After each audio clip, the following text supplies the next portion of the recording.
నడిచినా కూర్చున్నా మోకాళ్ళ నొప్పులు వస్తున్నాయా? ప్రాణ పెయిన్ క్లినిక్ లో అధునాతన చికిత్సతో మోకాళ్ళ నొప్పులు తగ్గించుకోండి. నమస్తే, వెల్కమ్ టు మనం టీవీ. నేను వలి. ఆంధ్రప్రదేశ్ ముఖ్యమంత్రి వైఎస్ జగన్మోహన్ రెడ్డి గారు తన పార్టీకి సంబంధించి నియోజకవర్గాల ఇన్ఛార్జీలు ప్రకటిస్తున్న విషయం తెలిసిందే. ఇప్పటికే 4 జాబితాలు రిలీజ్ చేశారు. మరి 5వ జాబితా ఎప్పుడు వస్తుందని చెప్పి అందరూ ఆతృతగా ఉత్కంఠగా ఎదురు చూస్తున్న పరిస్థితి ఒకవైపు చూస్తున్నాం. అయితే 5వ జాబితా రిలీజ్ చేయడానికి ఎందుకు ఇంత జాప్యం, ఎందుకు ఇంత ఆలస్యం జరుగుతుందని చాలామంది చర్చల మీద చర్చలు చేస్తున్నారు. దానికి కారణం కూడా లేకపోలేదు. ఎందుకంటే ఇప్పటికే 4 జాబితాలు రిలీజ్ చేసిన తర్వాత చాలామంది పార్టీలు మారిపోతున్నారు. చాలామంది పార్టీ నుంచి తీవ్ర అసంతృప్తితో ఉన్నారు. వేరే పార్టీలు ఏదైనా అవకాశం ఉందా అని చెప్పి ఎదురు చూసుకుంటున్న పరిస్థితి మనకు కనిపిస్తోంది. చాలామంది తీవ్ర అసంతృప్తితో అయితే ఉన్నారు. ఇప్పుడు విషయం ఏంటంటే రాజ్యసభ ఎన్నికలు సమీపిస్తున్నాయి.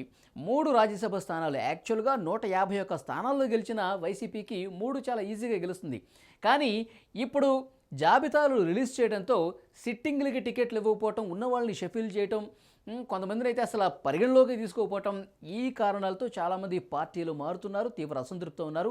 ఇప్పుడు గనక ఈ లిస్టులు ఇంట్లో కొనసాగించుకుంటూ పోతే 5వ జాబితా, 6వ జాబితా ఇట్లా జాబితాలు రిలీజ్ చేసుకుంటూ పోతే సిట్టింగ్లకి స్థానాలు ఇవ్వటం కష్టం. కాబట్టి వాళ్ళందరూ కూడా ఈ రాజ్యసభ ఎన్నికల్లో, ఎందుకంటే రాజ్యసభ ఎన్నికల్లో ఒక ఎంపీ స్థానం గెలవాలంటే ఎమ్మెల్యేలు డెఫినెట్గా ఓటు వేయాలి అనుకూలంగా.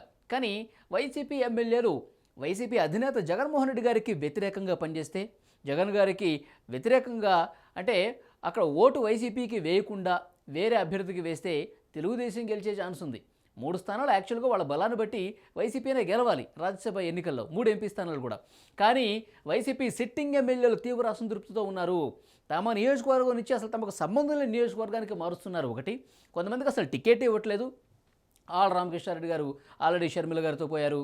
తర్వాత కాపు రామచంద్రారెడ్డి లాంటి వాళ్ళు, తర్వాత బాలసూరు లాంటి వాళ్ళు పార్టీలే మారిపోతున్న పరిస్థితి ఒకవైపు చూస్తున్నాము. ఈ నేపథ్యంలో ఒక కొత్త చర్చ తెర మీదకి వస్తుంది. రీసర్వే చేస్తున్నారు. ఇప్పటి వరకు ప్రకటించినటువంటి జాబితాలో ఎవరైతే ఇన్ఛార్జీల పేర్లు ఉన్నాయో వాళ్ళకి సంబంధించి ప్రజల్లో ఎలాంటి అభిప్రాయం ఉంది, ఇప్పుడు మార్పు కరెక్టా కాదా అని చెప్పి రీసర్వే చేస్తున్నారంట. దీనివల్ల 5వ జాబితా ఆపారు అని చెప్పి ఒక చర్చనైతే ఆ పార్టీ ఎమ్మెల్యేల్లో బలంగా వినిపిస్తుంది. దీనికి కారణం ఏంటంటే రీసర్వే పేరుతో, అంటే ఇప్పుడు మార్చిన వాటిని కూడా మళ్ళీ ఆ పేర్లు మారే అవకాశం ఉందని చెప్పడం ఒకటి. ఇంకొకటి, 5వ జాబితాలు 6వ జాబితాలు రిలీజ్ చేయకపోతేనే బెటరు. ఇప్పుడు మరికొంతమంది అసంతృప్తికి గురయ్యారనుకో, వాళ్ళు రాజ్యసభ ఎన్నికల్లో ఓటేరు కదా వైసీపీకి అధినేత మీద ఆగ్రహంతో. సో అసలుకే మోసం వస్తుంది. ఒక 20 మంది ఎమ్మెల్యేలు ఏమైనా మారిపోయారు అనుకోండి, టీడీపీ వైపు మొగ్గు చూపారనుకోండి, అప్పుడు డెఫినెట్గా ఒక ఎంపీ కోల్పోయే అవకాశం ఉంటుంది కదా. సో ఈ నేపథ్యంలో దీనంతటినీ పరిగణలోకి తీసుకుని జాబితాలు రిలీజ్ చేయట్లేదు. మరోవైపు రీసర్వే చేస్తున్నాం. ఇప్పుడు ప్రకటించిన పేర్లు కూడా కొన్ని మారే అవకాశం ఉంది. మీరెవరూ ఆందోళన చెందాల్సిన అవసరం లేదు. ఈసారి సిట్టింగ్లకే, ఎవరైతే ఇప్పుడు ఎమ్మెల్యేలుగా ఉన్నారో వాళ్ళకే ఇస్తామని చెప్పి అంతర్గతంగా ఒక చర్చ పెడుతున్నట్టుగా పార్టీ నుంచి, అధినేత నుంచి ఈ సమాచారం వచ్చినట్టుగా వాళ్ళు కింది స్థాయిలో చేరవేస్తున్నారు. సో ఏదేమైనప్పటికీ కూడా ఆ రకమైన చర్చ పార్టీలో జరుగుతుంది. ఇక్కడ ప్రధానంగా మనకి విడుదల రజనీ గారు కనిపిస్తున్నారు. ఈ జాబితాల మార్పులో ఆమె కూడా చిలకలూరుపేట స్థానం నుంచి, ప్రస్తుతం ఆమె ఆరోగ్య శాఖ మంత్రిగా ఉన్నారు, చిలకలూరుపేట నుంచి ఎమ్మెల్యేగా గెలిచారు. ఆమెను గుంటూరు పశ్చిమకి బదలాయించిన విషయం తెలిసిందే. ఇప్పుడు లేటెస్ట్గా జరుగుతున్న చర్చ ఏంటంటే విడుదల రజనీ గారిని నరసరావుపేట ఎంపీగా పోటీ చేయమని అడుగుతున్నారట. ఇప్పుడు చాలా అయిష్టంగానే గుంటూరు పశ్చిమకి ఆమె బదిలీ అయ్యారు. ఆమె అసలు నాకు ఇష్టం లేకపోయినా సరే పార్టీ అధినేత ఆదేశాల మేరకు పార్టీ కోసం డెఫినెట్గా నేను ఆదేశాలకు అనుగుణంగా పోటీ చేస్తాను, పనిచేస్తానని చెప్పి విడుదల రజనీ గారు గుంటూరు పశ్చిమకు మారిపోయిన విషయం మనకు తెలిసిందే. అయితే నరసరావుపేట ఎంపీ స్థానం ఇప్పుడు ప్రధానంగా చర్చకు రావడం ఏంటంటే లావు శ్రీకృష్ణదేవరాయలని గుంటూరు నుంచి పోటీ చేయమంటే నేను పోటీ చేయను ససేమిరా అన్నారు. ఇప్పుడు నరసరావుపేట ఎంపీ స్థానానికి సంబంధించి వైసీపీ అధినాయకత్వానికి ఒక తలనొప్పిగా మారిందంట. అక్కడ విడుదల రజనీ గారిని తీసుకొస్తే ఏ విధంగా ఉంటుంది అని ఒక చర్చ పెట్టినప్పుడు నరసరావుపేట పార్లమెంటు నియోజకవర్గ పరిధిలో ఉన్నటువంటి పార్టీకి సంబంధించిన ఎమ్మెల్యేలు వ్యతిరేకించారట.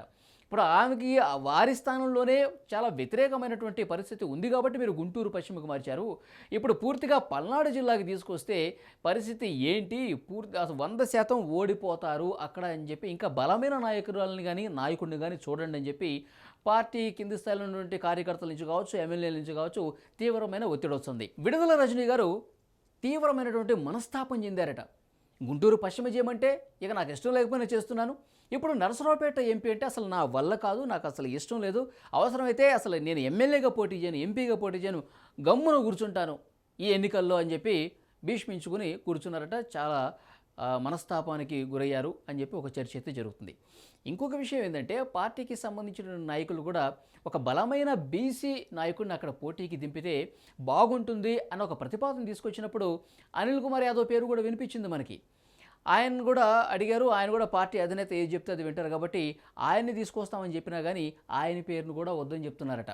సో ఈ నేపథ్యంలో నరసరావుపేట ఎంపీ స్థానం నుంచి ఎవరిని దించాలి అన్న విషయానికి సంబంధించి తీవ్రమైన చర్చ జరుగుతుంది, కానీ ఎవరూ కూడా అడుగు ముందేయట్లేదు.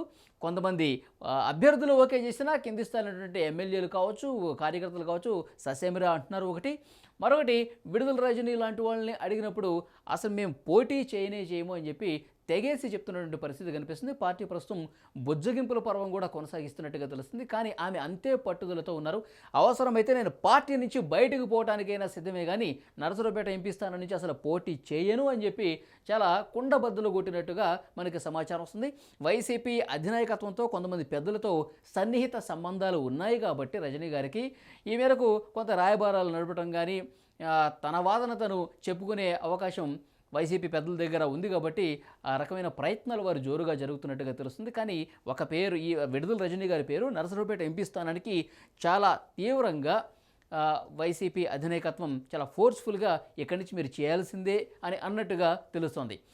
నేను ఎమ్మెల్యేగా అయితేనే పోటీ చేస్తాను, మీరు గుంటూరు పశ్చిమ అన్నారు, గుంటూరు పశ్చిమ నుంచి పోటీ చేయడానికని నేను సానుకూలంగా తెలిపాను, కానీ మీరు ఎంపీగా వెళ్ళాలి, అది కూడా నరసరావుపేట ఎంపీగా వెళ్ళాలంటే మాత్రం నేను అసలు ఎన్నికల్లో పోటీనే చేయనని చెప్పారట.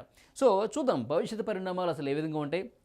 ఇప్పటికే చాలామంది తీవ్రంగా విభేదిస్తున్నారు, కొంతమంది పార్టీ నుంచి బయటకు వస్తున్నారు, వేరే పార్టీలో జాయిన్ అవుతున్నారు. ఈ విషయాలన్నీ కూడా ప్రస్తుతం మనం చూస్తున్నాం. ఈ నేపథ్యంలోనే 5వ జాబితా లేట్ కావడానికి కారణం కనిపిస్తోంది. అసలు ఎంపీ స్థానాలకు అభ్యర్థులు కరువవుతున్న పరిస్థితి కనిపిస్తుంది. ఇప్పుడు మంత్రి జయరాం గారిని మనకు తెలుసు, కర్నూలు ఎంపీగా పోటీ చేయమని చెప్తే ఆయన ససేమిరా అన్నారు. వైసీపీలో ఎంపీగా పోటీ చేయడానికి ఎవరూ సుముఖత వ్యక్తం చేయటం లేదు, అందరూ కూడా తీవ్రంగా వ్యతిరేకిస్తున్నారు. ఇలాంటి వ్యతిరేకత మధ్య ఇప్పుడు మరికొన్ని జాబితాలు బయటకు వస్తే పార్టీ పరిస్థితి ఏంటి, మరింత గందరగోళంగా మారుతుంది. రాజ్యసభ ఎన్నికలు కూడా సమీపిస్తున్నాయని చెప్పి సో చర్చల మీద చర్చలు జోరుగా సాగుతున్నాయి. అందుకనే ఈ జాబితా లేట్ అవుతుందన్న ఒక సమాచారం కూడా వస్తుంది. ముఖ్యంగా విడుదల రజనీ గారి మీద చాలా ఫోర్స్ జరుగుతున్నట్టుగా తెలుస్తుంది, నరసరావుపేట ఎంపీ స్థానం నుంచి పోటీ చేయాలని. కానీ వారికి ఉన్నటువంటి అభిప్రాయాల ప్రకారం అభిప్రాయాలు తీసుకున్నప్పటికీ కూడా అధినాయకత్వం ఏది చెప్తే అది చేయాల్సిందే కదా, వినాల్సిందే కదా. అయినప్పటికీ కూడా అక్కడ వైసీపీ అగ్రనేతలతో కూడా మాట్లాడుతూ, పెద్దలతో కూడా మాట్లాడుతూ నేను చేయను, ప్లీజ్ దయచేసి అర్థం చేసుకోండి, మీరు గుంటూరు పశ్చిమ అన్నారు కాబట్టి అక్కడి నుంచి పోటీ చేస్తాను తప్ప అసలు ఎంపీ నాకు ఇంట్రెస్టే లేదు, నేను స్టేట్లోనే ఉంటానని చెప్పి ఆమె ఏదైతే చెప్పుకోవాలో వైసీపీ అధినాయకత్వం దగ్గర, తర్వాత వైసీపీ పెద్దల దగ్గర తన గోడు వెళ్ళబోసుకుంటున్నట్టుగా తెలుస్తుంది. కానీ ఈ బలవంతం మరింత ఎక్కువైతే పోటీ చేయాల్సిందని చెప్తే కనుక పార్టీకి రాజీనామా చేసి బయటకు వెళ్ళే విషయాన్ని కూడా పరిశీలిస్తున్నట్టుగా తెలుస్తుంది. మరి చూద్దాం భవిష్యత్ పరిణామాలు ఏ విధంగా ఉంటాయి. ఇంకా ఈ జాబితాలు ఒకవేళ నిజంగా వస్తే కనుక ఎలాంటి పరిస్థితులు ఉంటాయో కూడా చూద్దాం. Thank you very much.